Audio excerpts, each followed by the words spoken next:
الحمد للہ عدد خلقہ ورضا نفسہ وزنة عرشہ ومداد کلماتہ والصلاة والسلام علی صفوت رسلہ وخیر خلقہ محمد وآلہ وصحبہ اما بعد فاعوذ باللہ من الشیطان الرجیم بسم اللہ الرحمن الرحیم من ذا الذی یقرض اللہ قرضا حسنا فیضاعفہ له اضعافا کثیرا واللہ یقبض ویبسط وَإِلَيْهِ تُرْجَعُونَ صدق اللہ العلی العظیم وبلغنا رسولہ النبی الامی الکریم۔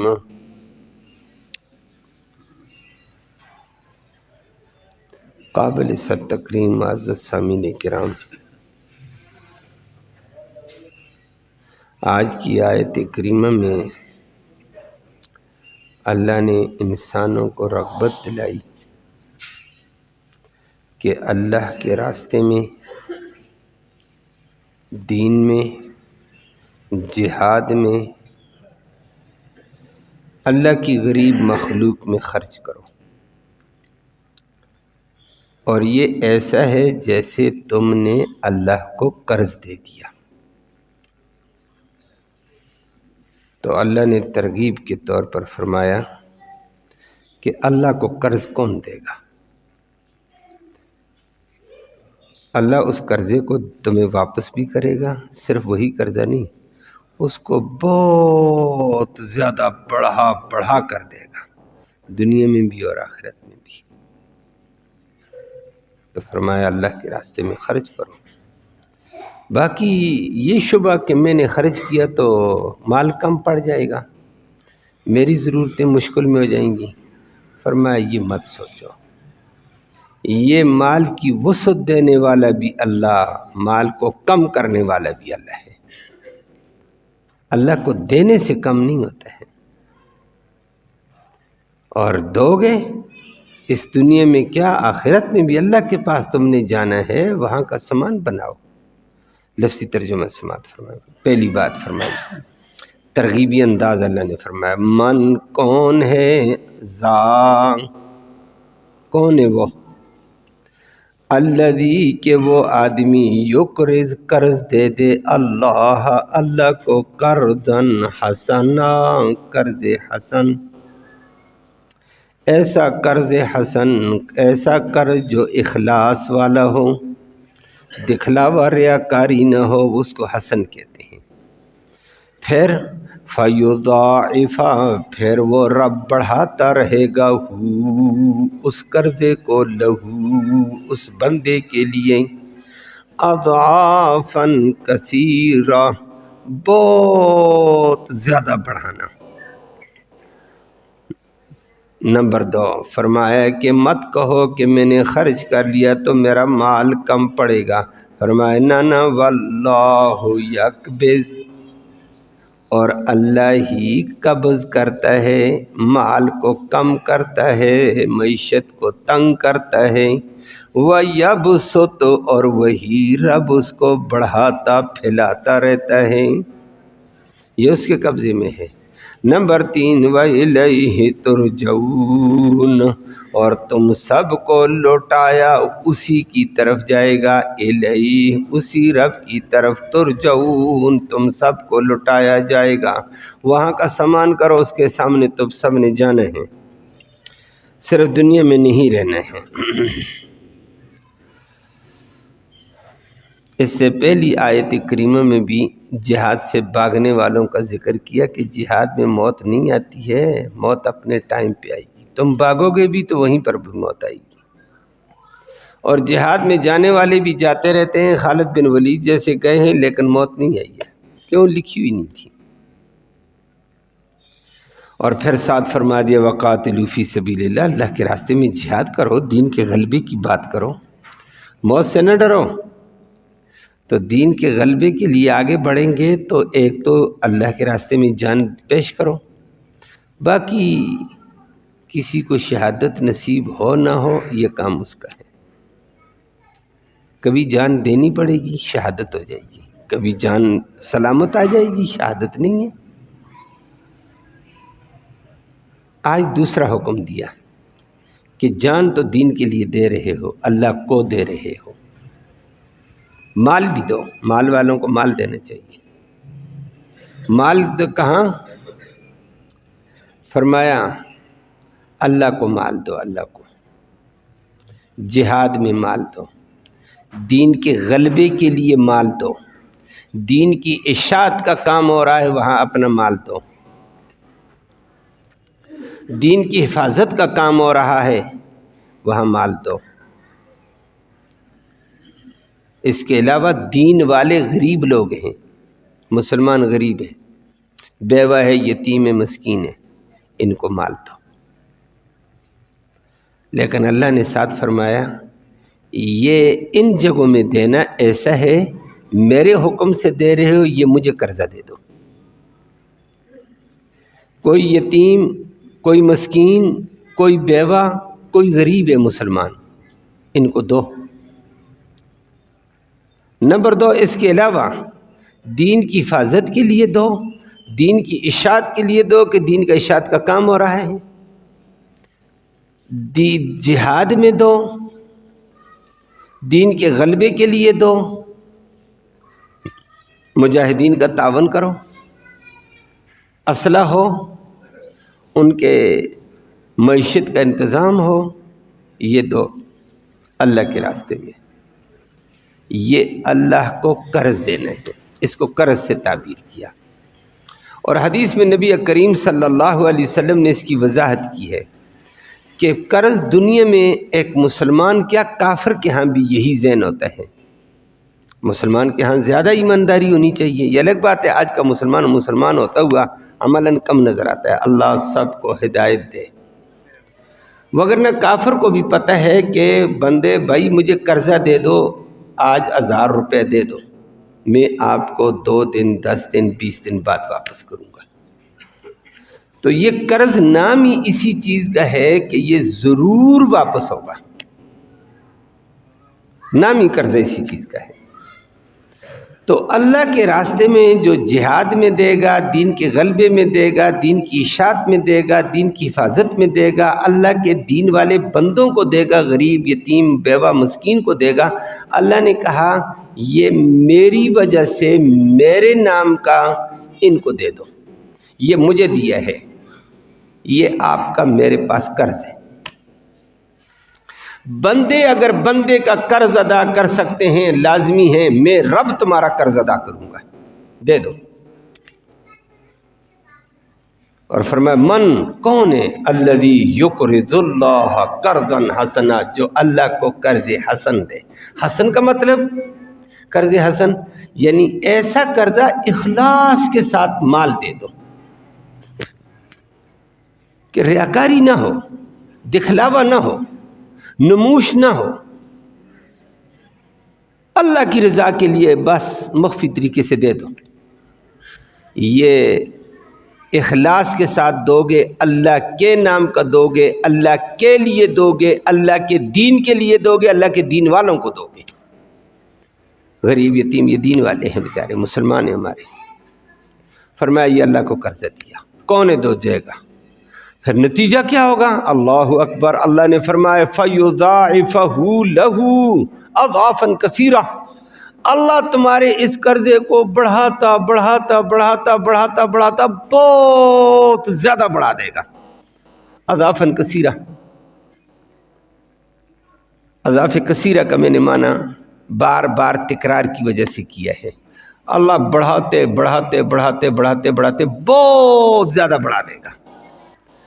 تم نے لاکھ دیا، رب بڑھاتے بڑھاتے بڑھاتے بڑھاتے بڑھاتے خربوں کر دے گا، کروڑوں کر دے گا، اربوں کر دے گا۔ یہ وہ بڑھائے گا، دے گا بھی واپس اور بڑھا چڑھا کر دے گا۔ اللہ اکبر، فرمایا یہ اللہ کو دینا ہے۔ تو اس کو اللہ کے راستے میں دینے کا گویا یقین سمجھو کہ یہ ہمارا قرض ہے۔ دنیا میں کسی کو قرض دیتے ضرور واپسی ہوگی، دیندار ہوگا تو واپسی ہوگی، بےایمان ہو جائے الگ بات ہے، لیکن اللہ کو دیا تو پکی بات ہے تمہیں واپس ملے گا، لیکن اللہ بڑھا کر دے گا۔ کتنا بڑھائے گا؟ وہ اپنی شان کے مطابق بڑھائے گا، اپنی شان کے مطابق۔ وہ حدیث میں نبی کریم صلی اللہ علیہ وسلم نے خود ذکر کیا۔ ایک حدیث میں آتا ہے، فرمایا جو اللہ کے راستے میں ایک درہم دینار 1 روپیہ خرچ کرتا ہے، اللہ اس کو بڑھاتے بڑھاتے بڑھاتے بڑھاتے احد پہاڑ اتنا بنا دیتے ہیں۔ واہ اللہ، کیسا احد پہاڑ 7 میل پر پھیلا ہوا ہے، چھوٹا سا پہاڑ نہیں ہے۔ اب 1 درہم دینار کیا چیز ہے؟ 7 میل پر پھیلا ہوا پہاڑ، اتنا اجر کل اللہ اس کو دے دے گا۔ اللہ نے کتنا بڑھایا ہے، فَيُضَاعِفَهُ لَهُ أَضْعَافًا كَثِيرًا، اتنا بڑھاتا ہے، شان والا ہے، بڑی شان والا۔ میں اور آپ کہہ دیں گے کہ بھائی مجھے دے دو، میں انشاءاللہ بڑھا چڑھا کر اس کا بدلہ آپ کو دوں گا۔ میری حیثیت کیا، آپ کی حیثیت کی، کتنا بڑھائیں گے؟ جتنے بھی زیادہ ہوں گے انسان ناقص ہے تھوڑا بہت، اور وہ تو غنی بادشاہ جب وہ بڑھائے گا اپنی شان کے مطابق بڑھائے گا، وہ تو اپنی شان کے مطابق۔ اور وہ آپ کے بھی علم ہے، غریب بندے کو کہو تعاون کرو تو وہ 100 روپے تعاون کر دے گا اور کہے گا میں نے بڑا تیر مارا ہوا ہے، لیکن ایک بہت بڑے مالدار کو کہو، اس کو 100 روپے دیتے ہوئے شرم آئے گی، 1000 دیتے ہوئے بھی شرم آئے گی۔ جی نہ مروت والے میں شرم ہوگی، جس میں مروت نہیں شرم نہیں آئے گی۔ جی وہ کہے گا کہ میں اتنا سا دوں، یہ شرم کی بات ہے، وہ زیادہ دے گا۔ بات سمجھ آئیے کہ میری شان کے خلاف ہے کہ میں تھوڑا دوں، اللہ کے راستے میں نہیں دیا کری صاحب کہ چلو ایک دوسرے کو لینے دینے میں ہوتا ہے نمدرا تو آج کل چلتا ہے نا۔ تھوڑا غریب آدمی کیا کرتا ہے، وہ تھوڑا دے دیتا ہے، لیکن تھوڑا بڑا ہے تو وہ کہتا ہے میں دوں گا تو یہ میری شان کی توہین ہے، مجھے زیادہ دینے چاہیے۔ ہو گئی بات؟ ہاں، تو پھر اللہ بھی شان والا ہے نا، اللہ تو بڑھا کر دے گا، پھر اپنی شان کے مطابق بڑھائے گا۔ تو وہ احد پہاڑ ہے۔ اور دوسری جگہ حدیث میں نبی کریم صلی اللہ علیہ وسلم نے فرمایا تم میں سے جو آدمی صدقہ کر لیتا ہے، دین کے لیے دے دیتا ہے، تو اللہ یربی، تم میں سے تمہارے دیے ہوئے کو اللہ بڑھاتا رہتا ہے۔ کتنا؟ کما یربی احدکم فلوہ، جیسے تم میں سے کوئی آدمی اپنے گھوڑے کے چھوٹے سے بچے کو پالتے پالتے پالتے گھوڑا بنا دیتا ہے، بڑا اونٹ کے بچے کو پالتے پالتے وہ بڑی بلا بنا دیتا ہے۔ اللہ تمہارے چھوٹے مال کو بڑھاتے بڑھاتے ایسے بڑا کر کے رکھ دیتا ہے۔ یہ نبی نے تمثیل دی ہے، فرمایا دو اللہ کو، اللہ بڑھا کر دے گا، دنیا میں بھی آخرت میں بھی، دو ڈبل۔ اللہ، مومن کو دنیا میں کم ملے گا، آخرت میں زیادہ ملتے ہیں۔ کافر بھی اگر غریب کے ساتھ مدد کرتا ہے، اللہ کہتا ہے میں نے تو دینے ہیں بڑھا کر، اللہ دنیا میں اس کو بڑھا کر دے دیتا ہے۔ یہ کافروں کے پاس مال زیادہ ہے، لوگوں کو کبھی شکوہ ہوتا ہے مسلمان غریب ہیں اور کافر بڑے مالدار ہیں، کافروں سے ایڈ مانگتے پھر رہے ہیں۔ وجہ اس کی ہے وہ تھوڑا بہت تعاون غریبوں کے ساتھ کرتے، آخرت میں تو کافر کو بدلہ ملے گا نہیں، جہنم میں اللہ اس کے بدلے میں دنیا میں 10 گنا بڑھا کر ان کو دے دیتا ہے۔ گویا انہوں نے 10,000 لگایا تو ان کو لاکھ مل گیا، لاکھ لگایا 10 لاکھ دے دیا اللہ نے بڑھا کر، کروڑ لگایا 10 کروڑ بن گیا ان کے پاس، انہوں نے مالدار ہونے ہیں۔ مسلمان کا اللہ نے دنیا میں بھی حصہ رکھا، آخرت میں اس سے بہت زیادہ رکھا ہوا ہے۔ اللہ ہمیں یہ وصف نصیب فرمائے۔ یہ اللہ کے راستے میں دیا ہوا ضائع نہیں، فرمائے دو، یہ اللہ کو قرض دے رہے ہو، ضرور ملے گا تمہیں، اسی لیے اللہ نے اس کو قرض سے تعبیر کیا، لیکن ہو حسناً، اخلاص کے ساتھ۔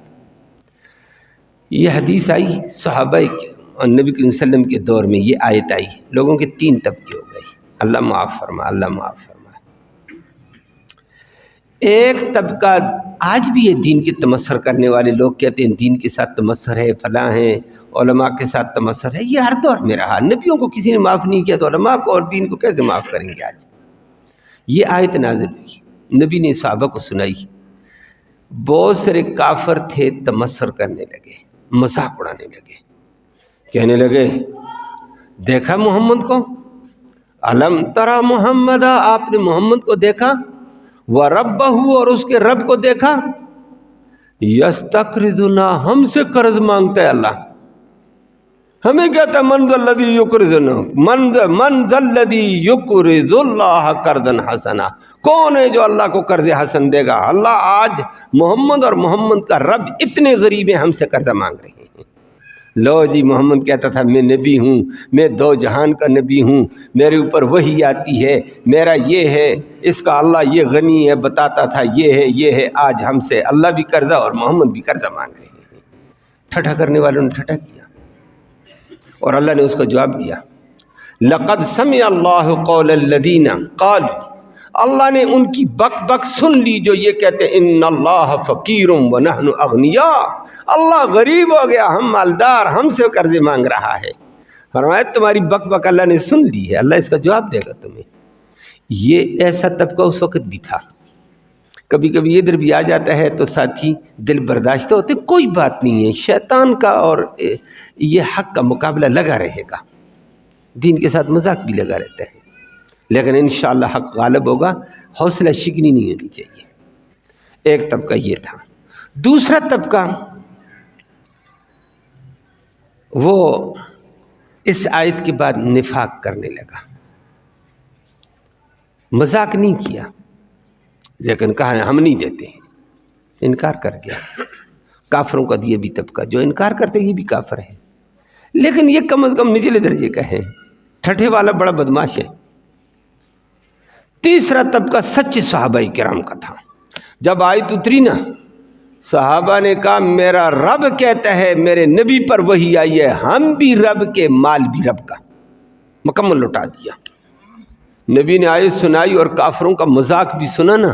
صحابہ نے نبی کو تسلی دے کر، حضرت ابو دہدہ کا واقعہ آتا ہے حدیث میں، حضرت ابو دہدہ رضی اللہ تعالی نبی کریم صلی اللہ علیہ وسلم کے سامنے کافروں کا مذاق سن کر آئے اور آیت سن لی کافروں سے کہ یہ محمد پر آیت نازل ہوئی ہے، محمد کا رب غریب ہو گیا، آج چندے مانگتا ہے، ہم سے قرضے مانگتا ہے، محمد بھی مانگ رہا ہے صلی اللہ علیہ وسلم. ابو دہدہ نے کہا یا رسول اللہ یہ آیت نازل ہوئی ہے، من ذا الذی یقرض اللہ قرضا حسنا، اللہ کہتا ہے کون ہے جو اللہ کو قرض حسن دے؟ یہ اللہ نے کہا؟ نبی نے فرمایا ہاں اللہ نے کہا. کہ اللہ کو ہماری مال کی ضرورت ہے؟ فرمایا ہاں آپ کے مال کی ضرورت ہے. اللہ کو ہماری جان کی ضرورت ہے؟ ہماری جی جان کی ضرورت ہے. اللہ کے دین کے لیے دو، جان کا نذرانہ آ جائے گا تو جہاد میں جان دینا، مال کی ضرورت آئی تو مال دو، مجاہد کو اسلحہ دو، مجاہد کے راشن کا انتظام کرو، اللہ کے دین کے غلبے کے لیے مال دو، مال کی ضرورت ہے تو اللہ مانگ کہتا ہے یہ قرض حسن ہے.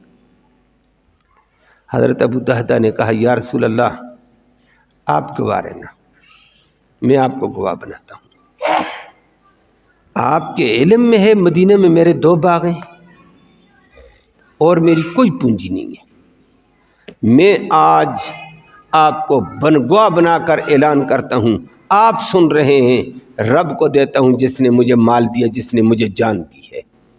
میں آج دونوں باغوں کو اللہ کے نام پر وقف کر کے آپ کے حوالے کرتا ہوں. جہاں مجاہدوں کو دیتے ہو، اسلحہ خریدتے ہو، غریبوں کو دیتے ہو، بیواؤں کو دیتے دے دو. آج کے بعد میرا باغ کے ساتھ کوئی تعلق نہیں، میرا یہی مال، میں سارا مال دیتا ہوں. واہ صحابہ، کافروں کا ٹھٹھا سنا. ادھر اللہ کے ولی تھے صحابہ، ایسی بھی تھے کہتے ہیں تم ٹھٹھا کرو، ہم سب کچھ دینے کو تیار ہیں. سب کچھ دے دیا، کہتے میرے 2 باغ ہیں لے لو. نبی کریم صلی اللہ علیہ وسلم مسکرائے، اس کے اخلاص سے، اس کے جذبے سے مسکرائے اور فرمایا ابو دہدہ میری بات سنو، اللہ کریم ہے، یہ بندوں کو صرف آزماتا ہے، وہ تو سب غنی بادشاہ ہے، وہ تمہیں درجے دینا چاہتا ہے. تو فلہذا درجہ بھی ہو لیکن پریشانی نہ ہو۔ تو ابو درداء دونوں باغ آپ کے قبول ہو گئے ہیں، آپ کے دینے سے ہو گیا، ثواب مل گیا، آخرت میں بدلہ ملے گا۔ لیکن ایک باغ میرا حکم مان، میرا مشورہ مان، ایک باغ مجاہدین کے لیے، اصحاب صفہ کے طلباء کے لیے، ان لوگوں کے لیے رکھ، ایک ان کے حوالے۔ دوسرا باغ اپنے لیے، اپنی بیوی کے لیے، اپنے بچوں کے لیے، اپنے رشتہ داروں کے لیے رکھ، کہ رشتہ داروں میں کوئی غریب ہوگا ان کا تعاون کرنا، آپ کی بیوی بچے ضرورت پوری کر لیں گے، معاشی انتظام آپ کا اس میں سے ہوگا، کھجوریں آئیں گی بیچو گے، آپ کے بچے کھائیں گے، اور غریبوں کا تعاون، آپ کے رشتہ داروں کا تعاون ہو جائے، وہ خوشحال رہیں گے، اور وہ رشتہ دار خوشحال، آپ کی بیوی بچے خوشحال، اللہ آپ کو خوشحال رکھے گا اس سے۔ تو ان کا بھی حق ہے، اللہ ایسی بھی نہیں کرتے کلاش کر کے رکھتے، بندے کو پریشان کرتے۔ ابو دہدہ نے کہا یا رسول اللہ مجھے قبول ہے، تو پھر میرے 2 باغوں میں سے ایک باغ آپ کے علم میں ہے، وہ زیادہ عمدہ ہے، اس میں 600 کھجوروں کے درخت ہیں، وہ 600 کھجوروں کے درختوں والا بس اللہ کے راستے میں وقف، اس میں معراج کے بعد کوئی تعلق نہیں، اس میں باغ میں پانی بھی ہے، چشمے بھی ہیں، وہ میں دے دیا۔ نبی کریم صلی اللہ علیہ وسلم نے فرمایا اللہ قبول کرے، لیکن اسی کے ساتھ ابو دہدہ اپنے گھر چلے گئے۔ گھر والے بھی کمال کے تھے، گھر والی کو کہا آج میں نبی کے ساتھ ایک معاملہ طے کر کے آ گیا ہوں کہ قرآن نے آ کر یہ کہا من ذا الذی یقرض اللہ قرضا حسنا، کون اللہ کو قرض حسن دے گا، اخلاص والا قرض دے گا۔ میں نے نبی سے تفصیل پوچھی، نبی نے یہ بتا دیا کہ اللہ کو مال چاہیے، جان چاہیے، ضرورت کے مطابق میں جان دینے کو بھی تیار ہوں۔ مال جو تھا میں نے دونوں باغ اللہ کے حوالے کر کے نبی کے حوالے کر دیے، نبی ان کو اپنی مطابق، مزاج کے مطابق تقسیم کرے گا۔ آگے بیوی بھی کمال کی تھی، اس نے کہا قرآن کی اس آیت پر آپ نے عمل کیا، اللہ آپ کو جزائے خیر دے۔ یہ بیوی کا امتحان لیتا، کہتا اللہ جزائے خیر دے، 2 ہی باغ تھے، مال اور تو کچھ بھی نہیں ہے، نہ دکان ہے، نہ کارخانہ ہے، نہ کچھ ہے، وہی باغوں سے آمدنی آتی تھی۔ کہتی ہے آمدنی آتی ہے وہ غریبوں کے لیے گئی، اللہ کے دین کے لیے گئی، اللہ کی رضا کے لیے گئی۔ تو کہنے لگا پھر تو کیا کرے گی بچے؟ کہنے لگے جس رب نے پیدا کیا وہ انتظام کرے گا، وہ تو موجود ہے۔ باغ گئے نا، باغ دینے والا تو نہیں گیا، باغ جس کو دیے وہ تو موجود ہے، اور روزی کا مالک ہے، وسعتیں کرنے والا بھی وہ، تنگیاں کرنے والا بھی وہ۔ کمال کی بیوی تھی، واپس آ کر نبی کریم صلی اللہ علیہ وسلم کو بتایا یا رسول اللہ میری بیوی کو میں نے دونوں باغوں کو کہا، وہ کہتی دے دو۔ نبی نے فرمایا نہیں وہی بات ہے، ایک باغ، ایک اپنے گھر والوں کے لیے۔ کہا ٹھیک ہے یا رسول اللہ یہ نافذ ہے، میں نے بیوی کو بھی یہی بتانا ہے، اب ایک باغ اپنا ہے۔ نبی کریم صلی اللہ علیہ وسلم نے اس وقت فرمایا رب نحل رداہ ودار فیاہ لأبی دہداہ، فرمایا بڑے بڑے اعلیٰ درجے کے باغات جنت میں، اعلیٰ درجے کے محلات جنت میں ابو دہداہ کے لیے اللہ نے ارشاد فرما دیے ہیں کہ تو نے ادھر باغ اور درخت دیے، ادھر تیرے لیے لگ گئے ہیں، تو نے ادھر دیا ہے ادھر تیرے محل پیدا ہو گئے ہیں۔ اور صرف ابو دہداہ کے لیے نہیں ہے، فرمایا اس کی بیوی نے نیت کی، بیوی کو بھی ثواب مل گیا۔ اللہ اکبر، یہ نبی نے فرما دیا۔ کیسے لوگ تھے یہ؟ کمال کے لوگ تھے صحابہ کرام، قرآن پہ حدیث پہ عمل کر کے ان لوگوں نے دکھایا، اللہ ان پہ کروڑوں رحمتیں نازل فرمائے۔ اور اسی موقع کے اعتبار سے نبی کریم صلی اللہ علیہ وسلم کو مال کی ضرورت پیش آئی، فرمایا مال لاؤ بھائی۔ صحابہ کرام کو ترغیب دی ہے، اس وقت حالات تنگ تھے، بہت سارے صحابہ کے پاس مال نہیں تھے۔ ایک صحابی رات عشاء کے وقت نبی نے اعلان کیا، صحابہ رات سوئے نہیں، مدینے سے باہر یہودیوں کا علاقہ تھا دور، وہاں چلے گئے۔ یہودیوں کہا مزدوری کے لیے آئے بھائی رات کو، تو کسی نے اس کو پانی سینچنے پہ لگا دیا، بھائی یہ ڈول بھر بھر نکال اور ادھر ڈال، آگے پانی میرے باغوں میں جائے گا۔ رات بھر ڈول نکالتا رہا، رات بھر۔ صبح اذان ہوئی ہے، کہا مجھے اب اجازت دو، اب اللہ کی حاضری کا وقت آ گیا، میری مزدوری دے دو جو بنتی ہے۔ یہودی تو بڑے ظالم ہوتے ہیں، یہ مسلمان کو شکنجے میں کرتے رہتے ہیں، فائدہ اٹھاتے ہیں، بڑے اغراض پسند ہیں، اللہ ان کی شکنجوں سے ساری امت کو بچائے۔ تو اس نے 1 سا کھجوریں دی ہیں، رات بھر بیچارہ اکیلے محنت کرتا رہا، وہی 1 سا اٹھایا ہوا صبح نماز میں نبی کریم صلی اللہ علیہ وسلم کے پیچھے آ کر نماز پڑھی ہے، وضو کر کے آئے، پہنچا، نماز پڑھی، نماز کے بعد آگے لا کر رکھا، یا رسول اللہ میرے پاس مال نہیں تھا، اور اللہ نے اعلان کر دیا تھا کہ جہاد کے لیے مجاہدوں کو مال کی ضرورت ہے، میں رات کو نوکری کی، یہ مزدوری ملی ہے، ساری مزدوری آپ کے قدموں میں، 1 سا کھجور 8 کلو۔ اور منافق دیکھ رہے، کہنے لگے واہ، 8 کلو سے یہ سپر پاور روم کو شکست دیں گے، یورپ کو۔ یورپ اس وقت پھیلا ہوا تھا، یہ ہمارا کابل، ہمارا بلوچستان، ہمارا یہ سندھ، یہ روس، یہ سارا یورپ کا حصہ تھا، ایک بڑا حصہ تھا، وہاں سے چلتے ہوئے کہا یہ اس کو فتح کریں گے، مذاق کیا۔ تو مذاق کرنے والے ایسے بھی تھے، دینے والوں کو بھی نہیں چھوڑتے تھے، لیکن نبی کریم صلی اللہ علیہ وسلم نے خوشی کا اظہار کیا، فرمایا، یہ ابو عقیل تھے رضی اللہ تعالیٰ عنہ، فرمایا ابو عقیل تو نے 1 سا دیے، رب کہتا ہے رات بھر محنت کر کے اس نے میرے حکم کو پورا کیا، میرے نبی کی خوشی کا لحاظ کیا، میں رب اس کے لیے جنت میں اپنی خوشی کے ساتھ محلات کا اعلان کرتا ہوں۔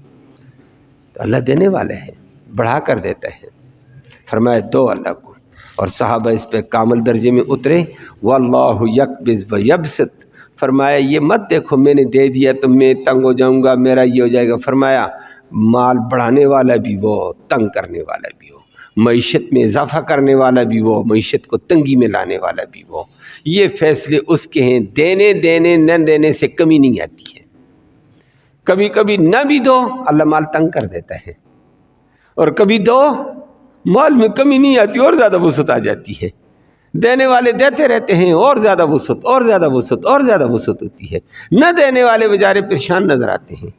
فرمایا پھر اگلی بات ہے وَإِلَيْهِ تُرْجَعُونَ، کہ اس دنیا میں تو نہیں رہنے، جانا تم نے اگلے جہان میں اس کے پاس لوٹ کر جانا، تو انتظام کر کے جاؤ اپنا، یہ مال تو ادھر رہنے والا ہے۔ اللہ ہم سب کو اپنے دین کے تقاضے پورے کرتے ہوئے ایک دوسرے کا لحاظ اللہ کے راستے میں مال دینے کی توفیق نصیب فرمائے۔ اللہم صلی وسلم دائما ابدا علی حبیبک خیر الخلق کلہم۔ اللہم انا نسألک الہدی والہدی والعفاف والتقی والغنی، اللہم اہدنا واہدنا بہ وجعلنا سببا لمن اہتدی۔ یا اللہ تو رحمت کے فیصلے فرما، کوتاہیوں کو معاف فرما، صغیرہ کبیرہ گناہوں کو معاف فرما، دونوں جہانوں کی سرخروئی نصیب فرما، ذلت اور رسوائی سے محفوظ فرما، امن و سلامتی نصیب فرما، خیر و برکت نصیب فرما۔ یا اللہ تو دین کے تقاضوں کو پورا طور پر عمل میں لانے کی توفیق نصیب فرما، اس قرآن کی برکت اور رحمت کے طفیل بیماروں کو شفا نصیب فرما، پریشان حالوں کی پریشانیاں دور فرما، مصیبت زدوں کو مصیبت سے نجات نصیب فرما۔ بہت سارے احباب بیمار ہیں، دعاؤں کا کہا ہے، اللہ تو سب کو جانتا ہے کس کس نے کہا، یا اللہ سب کے بیماری کو شفا فرما دے، ان کے علاج کو ان کی شفا کا ذریعہ فرما دیں، جو نہ کہہ سکے یا اللہ وہ بھی بیمار ہیں، اسپتالوں میں تڑپ رہی ہے دنیا، گھروں میں پریشان ہے، اللہ سب کوئی پریشانیوں کو دور فرما، ان کے علاج میں ان کی شفا کے فیصلے فرما، جو لا علاج ہیں اللہ ان کی بھی علاج فرما دے، جو زیر علاج ہیں اللہ ان کے علاج میں شفا فرما دے۔ یا اللہ حاضرین مجلس کی نیک مرادیں پوری فرما، نیک ارادوں میں کامیابی نصیب فرما، حلال کی روزی وسعت والی، برکت والی، رحمت والی آسانی سے نصیب فرما، حرام سے سب کو محفوظ فرما، اپنی ذاتی کبریائی کا امن نصیب فرما، فتنے سے، فسادوں سے، شرور سے محفوظ فرما۔ یا اللہ تو ہر موڑ میں ہماری دستگیری فرما دیں، اپنی حفاظت کے فیصلے فرما دیں، یا اللہ اپنی حفاظت کے فیصلے فرما، مرتے وقت کلمہ ایمان نصیب فرما، آخرت میں اس قرآن کی، نبی کریم صلی اللہ علیہ وسلم کی شفاعت نصیب فرما، صلی اللہ تعالی علیہ وسلم۔